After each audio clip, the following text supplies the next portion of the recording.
Damos la bienvenida en el estudio de los desayunos de 24 horas al ministro de Trabajo, Raúl Ledesma. Ministro, buenos días y bienvenido a nuestro programa. Bueno, usted ha anunciado que va a analizar un nuevo cálculo del salario básico unificado y lo ha hecho a partir de unas declaraciones que pues me parecen que son esperadas hace mucho tiempo, especialmente por la clase trabajadora. Y es que no puede ser definido el salario básico unificado en base a acuerdos, sino en base a las necesidades, a la realidad económica del país y a la realidad también de las empresas. ¿Qué es lo que plantea usted concretamente? Muchas gracias. Bueno, gracias por la invitación. Un saludo a todos los televidentes y a los que ven por internet este tan prestigioso noticiero. Exactamente, la idea... Y a mí me parece terrible que el salario básico, no solo en el Ecuador, en todos los países de Latinoamérica, esta es una propuesta que vamos a llevar a la OIT inclusive, vamos a llevar también a la OIT en mayo, esperamos, en conjunto con Bolivia, con Colombia, con Perú, vamos a llevar esta propuesta y es que ya no sea materia de una negociación. Es decir, ¿cómo es posible? Me parece poco decente, poco sensato que el salario básico sea materia de una negociación. De manera que lo que se propone es una reforma legal al Código Orgánico Laboral que es consecuente, de hecho, con lo que estamos trabajando. Ya terminamos un borrador del Código Orgánico con la Asamblea Nacional, con la OIT, estamos en un proceso de sistematización y dentro de varias reformas que se plantean, una de ellas es que el salario básico no sea ya negociado, sea fijado en base a criterios técnicos, a variables económicas como las que usted ha señalado, la rentabilidad de las empresas, el crecimiento económico proyectado, por supuesto la inflación, la canasta básica, de manera que cumpla con dos funciones estratégicas el salario básico. La primera, por supuesto, que le dé bienestar y garantice salud y educación, alimentación a todos los trabajadores ecuatorianos, por supuesto que sí. Y la segunda, que se constituya en una herramienta de desarrollo productivo para el sector empresarial, para el sector empleador en general. Entonces usted tendrá que ya no llegaremos a diciembre con esta discusión siempre permanente y que nunca se ponen de acuerdo porque los unos ponen techos muy elevados y los otros ponen pisos muy reducidos. Así que llegaremos y sabrán con exactitud cuál va a ser el aumento salarial con respecto a este tipo. Pero este tipo de fijación. Claro, pero ministro... Eso también nos invita a hacer una conciencia, que de acuerdo, si vamos a analizar la canasta básica, el incremento, la inflación, la situación de las empresas, la situación global del país, internacional, puede ser que haya ocasiones en que ese salario básico tenga que quedar igual. Bueno, será fijado de manera técnica. Si tiene que quedar igual, será porque responde a que no ha habido, por ejemplo, una inflación que demande necesariamente el aumento, o será porque lo que está fijado alcanza para cubrir salud, educación y alimentación en los ecuatorianos. Lo importante no es subir o bajar por subir o bajar.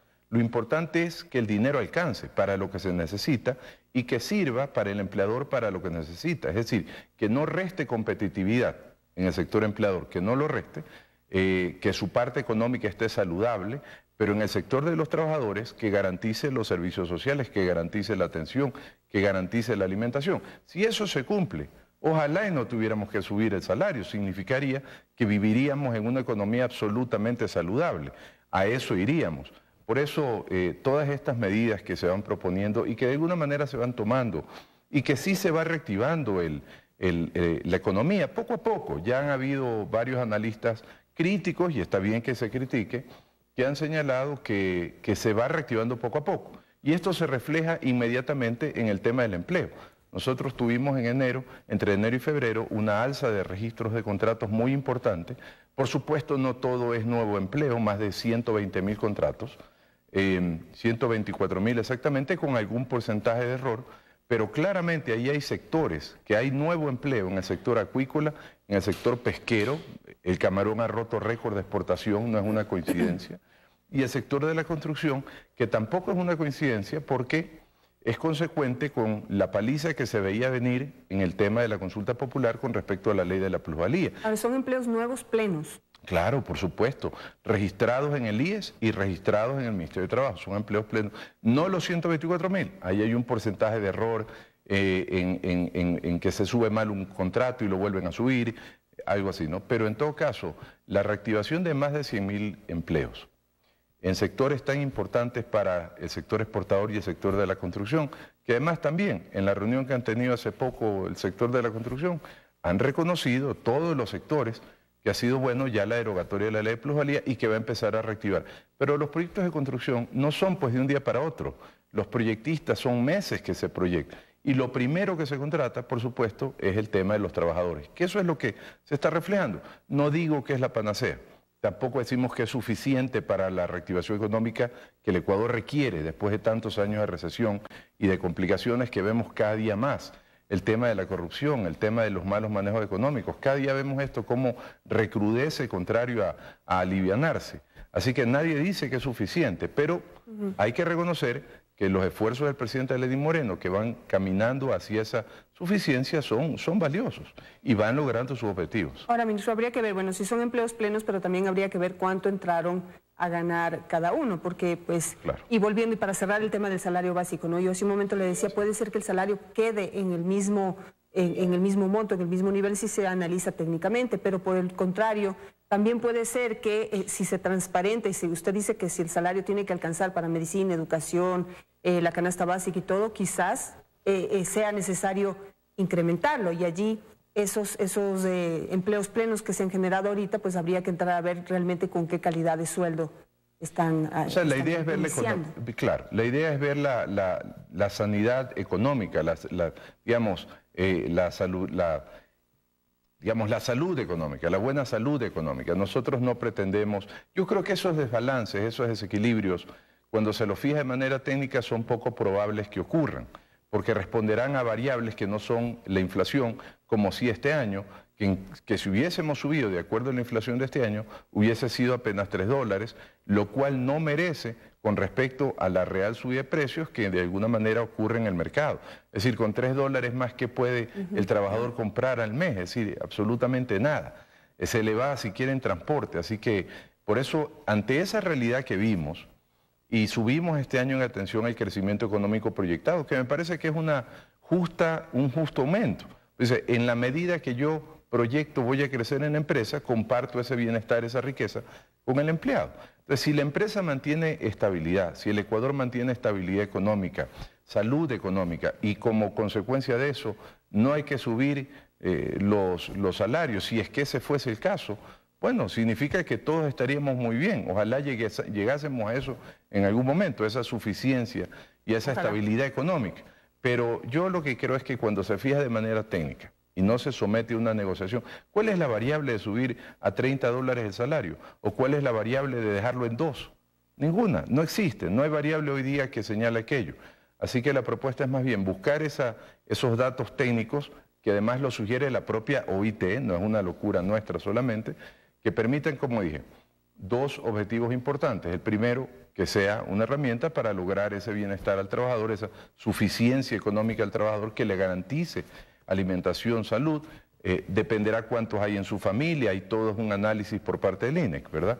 Pero también al sector privado una herramienta de desarrollo productivo, de competitividad que no le reste, entendiendo sobre todo nuestra economía dolarizada, que cada medida económica que toman en Estados Unidos y que aprecia el dólar nos afecta con respecto a la competencia con los vecinos de Colombia y Perú.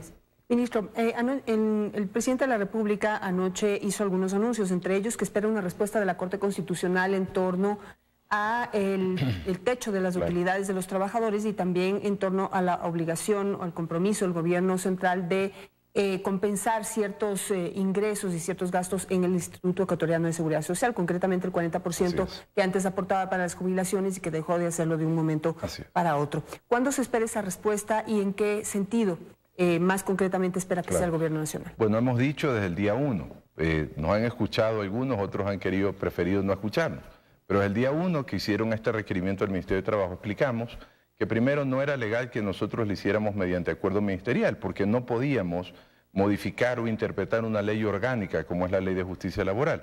Y tampoco podíamos porque se encontraban 7 demandas en la Corte Constitucional. Los propios acuerdos que ya se habían suscrito en el Ministerio de Trabajo están impugnados ante la Corte Constitucional. ¿Cómo íbamos a hacer un tercer acuerdo si los 2 anteriores están impugnados en su legalidad?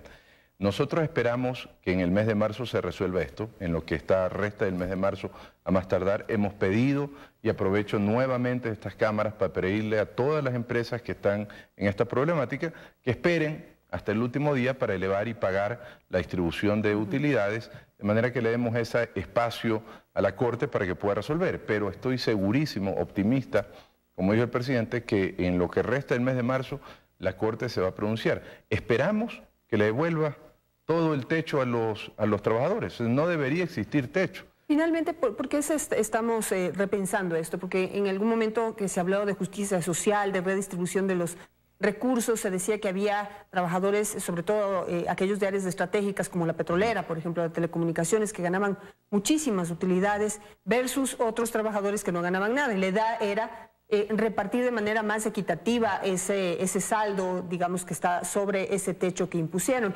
Principalmente en el tema de trabajadores del sector petrolero, que eso iba a ser redistribuido en las áreas en donde se explota el petróleo, es decir, el oriente ecuatoriano, pero no llegó ni un centavo, ministro. Estamos corrigiendo algunos años de distorsiones económicas y de criterios que no creemos corresponden a realidad. Si el trabajador tiene todo el derecho de ganar lo que trabaja, si con respecto a su trabajo se genera una utilidad importante, bueno, en buena hora, ese es el trabajo que refleja todo el año. Hay trabajadores que esperan y que su economía se refleja en esa utilidad al final, es decir, hacen sus proyecciones económicas y sus gastos en relación a esas utilidades proyectadas. Así que me parece que es dinero del trabajador, sea $1 o sea $1.000.000, es dinero de los trabajadores, son trabajadores ecuatorianos. El IES deberá seguir subsidiando los programas sociales que deba subsidiar, pero claro, con respecto a sus rendimientos financieros, a su inteligencia administrativa, a su capacidad de administración financiera, pero no sacándole plata a trabajadores ecuatorianos directamente de su bolsillo. Ese es mi criterio. Personalmente, el criterio del presidente lo ha señalado ayer. Esperamos que le reconozca la totalidad de los derechos a los trabajadores y que ya esto en adelante no continúe con ningún tipo de techo. Ahora, sobre el 40% del aporte que debe hacer el Gobierno Nacional al Instituto Ecuatoriano de Seguridad Social, eso acompañado de ya, digamos, el levantamiento de la reserva sobre los estudios actuariales que se han hecho, develan que la situación del instituto es complicada. Claro. La situación del gobierno en este momento tampoco es holgada en materia económica. ¿Cómo va a ser para cumplir en caso de que la Corte diga, no, el gobierno tiene que volver a hacer ese aporte como esperamos todos que diga, y de dónde van a sacar el dinero? Bueno, yo estoy seguro que la Corte, con toda su inteligencia jurídica, va a reconocer que la crisis que hoy día vivimos es muy compleja y que hacer algo de manera retroactiva sería muy difícil económicamente y financieramente para la fiscalidad del Ecuador. Creo que ya sería importante que se reconozca que ese 40% hay que volverlo a equilibrar, hay que volverlo digamos, a reconocer, pero de manera sistemática, de manera programada, de acuerdo a la fiscalidad del Estado. Es decir, sería muy complicado que de un día para otro pretendamos que el gobierno devuelva el dinero. Eso va a ser muy complejo financieramente. Yo creería que un punto de equilibrio sensato sería reconocer que hay que, digamos, equilibrar el 40%, así como el tema de las utilidades, reconocer que hay que quitar ese techo, pero el tema retroactivo creo que sería muy complejo y estoy seguro va a ser materia de análisis de los jueces. Veamos qué es lo que sucede y en materia de derechos, cómo se va a resolver, porque eso, la jubilación y todo, y el financiamiento es un derecho al que nadie puede renunciar. Claro. Entonces, por supuesto, definitivamente, pero inclusive hacerlo retroactivo tendría consecuencias jurídicas adicionales. Es decir, si mi techo de utilidades era $30.000 y usted no me los dio durante 1 o 2 años seguidos y luego decide con retroactividad devolvérmelos, ¿quién me paga los intereses que ese dinero debió haber generado? Es decir, hay varias consecuencias jurídicas en cuanto a la forma en que falle la Corte Constitucional, pero estamos seguros y optimistas, como es el presidente, en la inteligencia jurídica de los miembros de la Corte, del presidente de la Corte, del juez ponente, en que van a hacer todos estos análisis con respecto a un fallo sensato y en favor siempre de los trabajadores. Esperemos que sea así. Por último, ministro, y muy rápidamente, usted desde que inició su cartera ha planteado la posibilidad de definir nuevos tipos de contrato para que puedan incluir a más ecuatorianos en empleo pleno, pero que también acompañen las necesidades de determinados sectores o empresas, como por ejemplo en empleos temporales o por épocas, digamos, de cosecha, Sí, hablando sí. de la agricultura. ¿Qué pasó con esas propuestas? Claro, están listas. El presidente, estoy seguro, las va a lanzar como parte de las medidas económicas, porque son medidas económicas que van a ir a esa reactivación productiva desde el sector de lo laboral, que es el sector que contribuye enormemente a la reactivación económica en la forma de vinculación o desvinculación. Y los trabajos son indefinidos, lo que ocurre es que son, como usted bien señala, por temporalidades de acuerdo a la necesidad de cada materia. El caso del arroz en las fumigaciones, el caso de banano el día de corte, el camarón, el caso de las fechas de aguaje. Pero estamos listos, están listas, hemos aprovechado este tiempo para pulirlos aún más con los sectores productivos, con los trabajadores, hemos mejorado algún punto, alguna coma sobre aquello, pero estamos listos para sacarlo y estamos seguros que de nuevo en el mes de marzo van a haber todavía más buenas noticias de las que el gobierno ha venido sacando. Perfecto, ministro. Muchísimas gracias por estar esta mañana con nosotros. Vamos a estar pendientes entonces del anuncio de esas medidas económicas en torno también a este tema, nuevos contratos, nuevas modalidades de contratos para poder integrar muchos más ecuatorianos al empleo pleno que tanto necesitamos. Al regresar del corte nos acompañará León Roldós, ex vicepresidente de la República. Junto a él hablaremos de la deuda del gobierno con instituciones privadas de salud, así como la autorización de medicamentos fuera del cuadro base en el caso de enfermos con cáncer. Ya regresamos.